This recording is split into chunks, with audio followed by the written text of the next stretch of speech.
Hitting Xbox and PC Game Pass on day one, Pentiment is a gorgeously unique tapestry of intrigue from Obsidian Entertainment, whose stacked resume includes The Outer Worlds, Fallout New Vegas, and Grounded. Pentiment, however, is very different indeed, and with some brand new gameplay captured on the Xbox Series X, we're going to show you the surprises that Pentiment has in store and how it's even deeper than you may expect.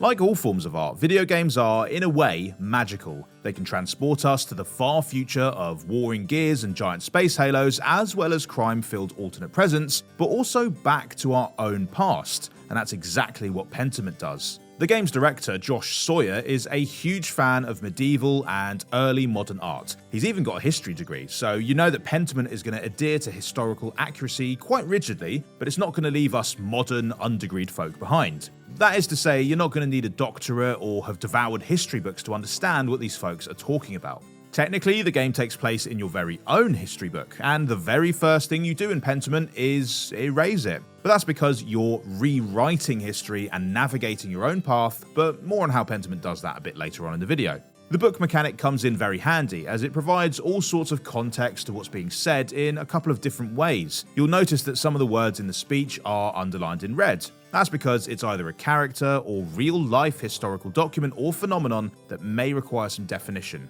For instance, you'd probably be forgiven for not knowing who or what Till Eulenspiegel is off the top of your head, but simply tap the view button and the page will open, along with a detailed explanation. Sounds like a pretty decent bloke. Similarly, if you're better with names than faces, you can also identify the other characters the townsfolk are talking about by pressing view to see their illustrations in your book. Most handy indeed. So yes, it's all very historically accurate, but what is going on in Pentiment? Well, we'll remain stum about the events of the game for now. Let's just say there are mysteries to solve and cases to crack while playing as your main character, Andreas Maler. Andreas is an educated artist and journeyman who works in a Bavarian church scriptorium on manuscripts while secretly hatching his masterpiece. As for where he's been and what he did there and what he studied and what he's like as a person, well, that's entirely up to you. Early on in the game, when talking to a chap named Big Jorg, you can pick where Andreas has been on his travelling Wanderjahre, basically like a few gap years.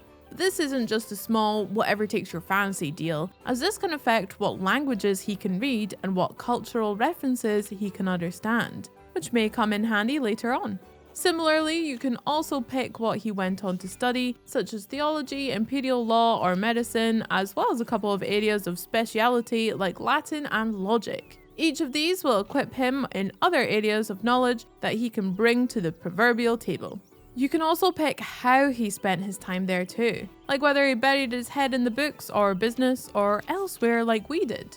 We chose Andreas to be a hedonist who spent time in Italy, and on another game, a rabble-rousing rapscallion from Flanders.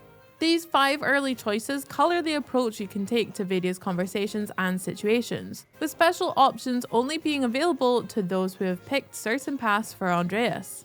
For example, an early predicament that Andreas is in sees his landlady ask for rent early, so he has to get an advance from the church. Our orator/hedonist Andreas was able to successfully convince Brother Matthew to give us an advance with a special dialogue option. Our logician Rapscallion had other ideas.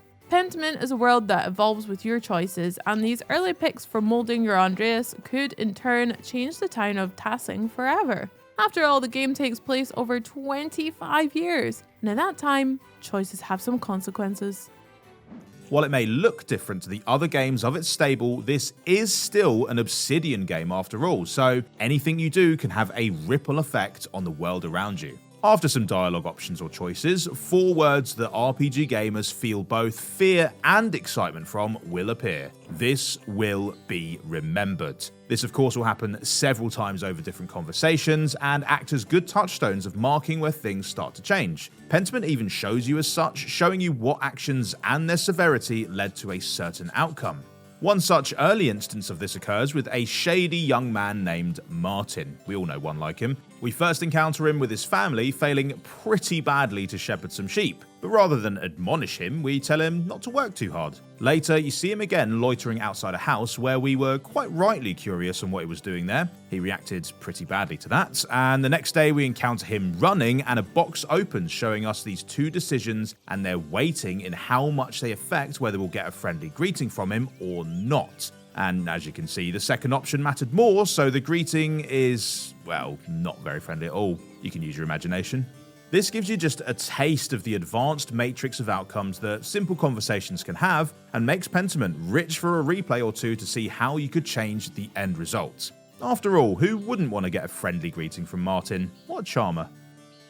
Something you may have noticed in what we've shown over gameplay so far is the variation in fonts and typefaces beyond just what has been underlined in red. These different fonts aren't just there for flavor, they play a key role in understanding what our main character, Andreas, thinks of the person speaking. Those who he considers to be of the church, like the abbots or priests, have a very specific grandiose font, whereas those who are peasants or perhaps of a lower class than him will have a rougher handwriting to their dialogue.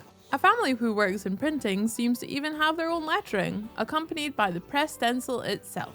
These fonts evolve depending on what Andreas finds out about them too. For instance, upon learning that Baron Lorenz is as well read as he is, his typeface changes from the fancy aristocratic penmanship to textbook style. This is accurate to the setting, of course. It's even written using the same methods as it was traditionally, with any holy words written last and in red. You'll even notice that some of the words have misspellings that change after a second to emulate misspeaking or writing quickly, or even ink blots around words if characters are shouting or angry. Pentiment does not have any voiceover to it, but its use of font adds a new level of both character insight and accuracy that voices perhaps couldn't on its own.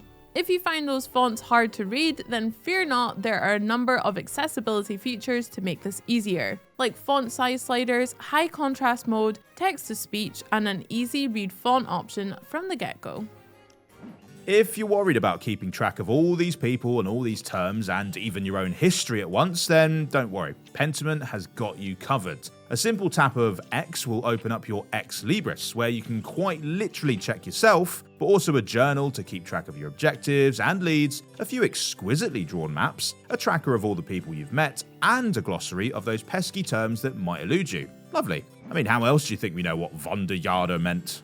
During some conversations though, a thought bubble can appear where Andreas can internally discuss his approach with himself. Well, I say with himself, it's more like three aspects of his personality that we meet in a dream at the very start of the game, all of whom are religious or historical figures.